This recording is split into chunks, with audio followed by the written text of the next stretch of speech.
Sinusukat natin madalas ang ating halaga bilang tao, batay sa kung anong meron tayo, ano nang nagagawa natin, at kung ano ang sinasabi ng ibang tao. Ang Diyos, sinusukat tayo sa pag-ibig.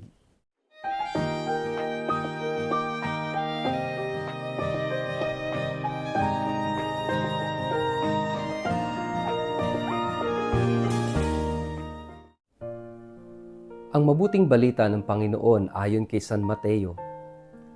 Ang kaharian ng langit ay maitutulad sa isang taong lumabas ng maagang maaga upang kumuha ng manggagawa para sa kanyang ubasan. Nang magkasundo na sila sa upa na isang salaping pilak sa maghapon, ang mga manggagawa ay pinapunta niya sa kanyang ubasan. Lumabas siyang muli ng mag-aalas 9 ng umaga at nakakita siya ng iba pang tatayo-tayo lamang sa palengke. Sinabi niya sa kanila, "Pumunta rin kayo at magtrabaho sa aking ubasan at bibigyan ko kayo ng karampatang upa." At pumunta nga sila. Lumabas na naman siya ng mag-aalas 12 ng tanghali at na mag-aalas 3 ng hapon, at ganoon din ang ginawa niya. Na mag-aalas 5 na ng hapon siya'y lumabas muli at nakakita pa ng mga ibang wala ring ginagawa. Sinabi niya sa kanila, "Bakit tatayo-tayo lang kayo dito sa buong maghapon?" "Wala po kasing magbigay sa amin ng trabaho," sagot nila. Kaya't sinabi niya, "Kung gayon, pumunta rin kayo sa aking ubasan."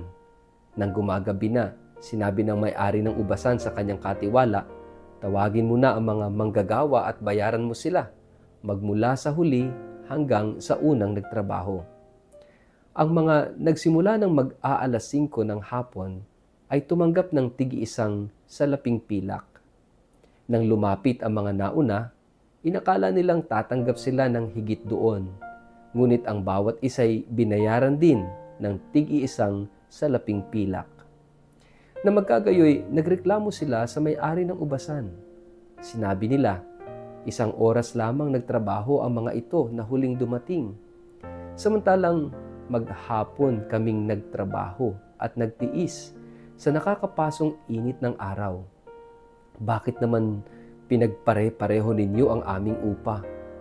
Sumagot ang may-ari ng ubasan sa isa sa kanila, "Kaibigan, hindi kita dinaya. Hindi ba't pumayag ka sa isang salaping pilak? Kunin mo ang para sa iyo at umalis ka na. Ano sa iyo kung ibig kong bayaran ang nahuli ng tulad ng ibinayad ko sa iyo? Wala ba akong karapatang gawin sa ari-arian ko ang aking maibigan? Kayo ba'y naiinggit dahil ako'y nagmagandang loob sa iba?"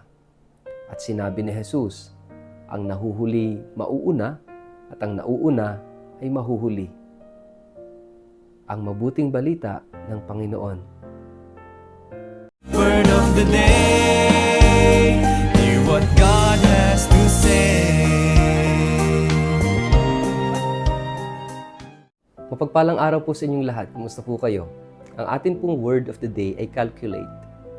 Bago po tayo magpalalim sa atin pong refleksyon sa araw na ito, kayo po ay muli kong inaanyayahan na huwag kakalimutan na mag-like, mag-follow at mag-subscribe sa atin pong Facebook page at YouTube channel ng Word of the Day.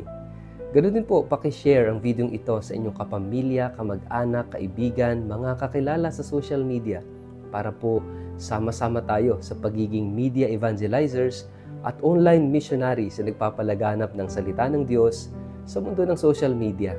At kung kayo po'y nakikinig ng Word of the Day sa pamamagitan po ng Radio Maria, mapagpalang pakikinig po sa inyong lahat. Mga kapatid, narinig natin sa gospel natin ngayon ang iba't ibang taong inanyayahan na magtrabaho sa isang ubasan. Sila'y tinawag sa iba't ibang oras sa araw at nagkasundo sa upa kung magkano ang upa.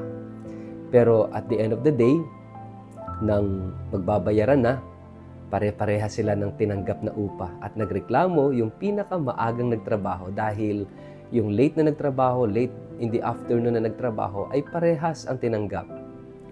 Alam niyo po, minsan ganito tayo sa buhay. We feel like we are entitled, no? Dahil matagal tayong nagtrabaho, dahil especially if you are working in the church, no? Sometimes para bang entitled tayo sa mas malaking upa, mas malaking reward.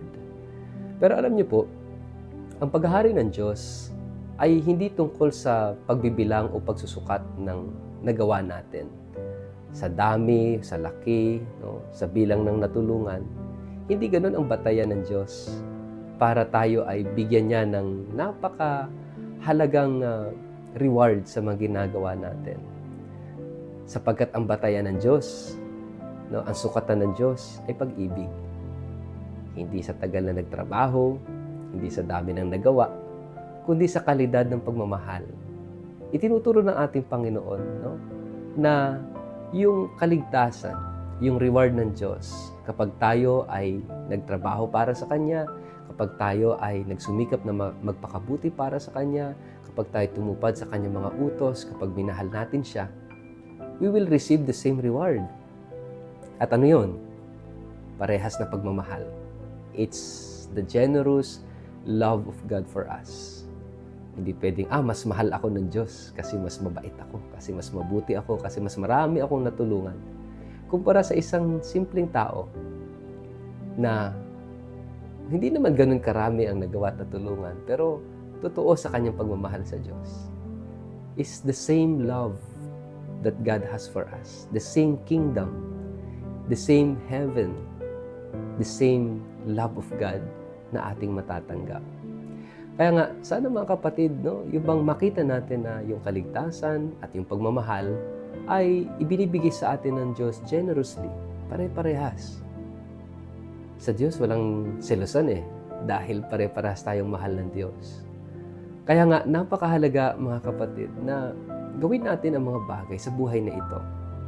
Hindi para magmataas, hindi para magmalaki, hindi para ipagsigawan sa mundo na ako ay mas banal kaysa kay ganito, ako ay mas mabuti kaysa kay ganyan.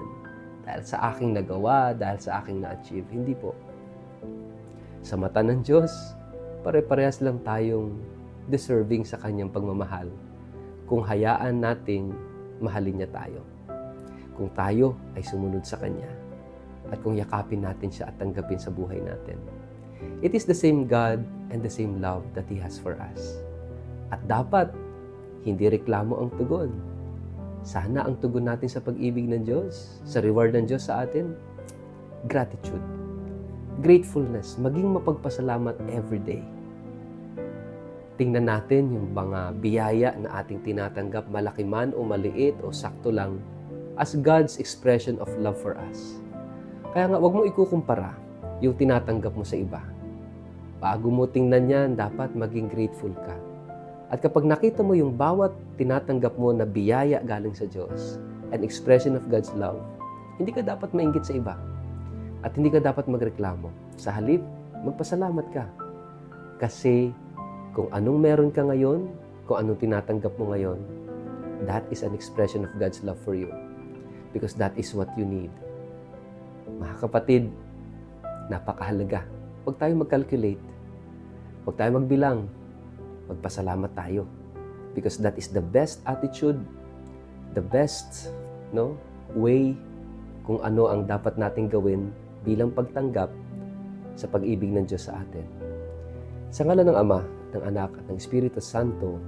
Amen. Ama naming Diyos, tulungan mo kaming maging mapagpasalamat araw-araw sa mga biyaya at pagmamahal na aming tinatanggap mula sa iyo. Alisin mo sa amin ang pagrereklamo, ang pagbibilang at pagsusukat, at pagkukumpara ng aming sarili sa iba. Amen. Pagpalain po kayo at ingatan ng makapangyarihang Diyos, Ama at Anak at Espiritu Santo. Amen.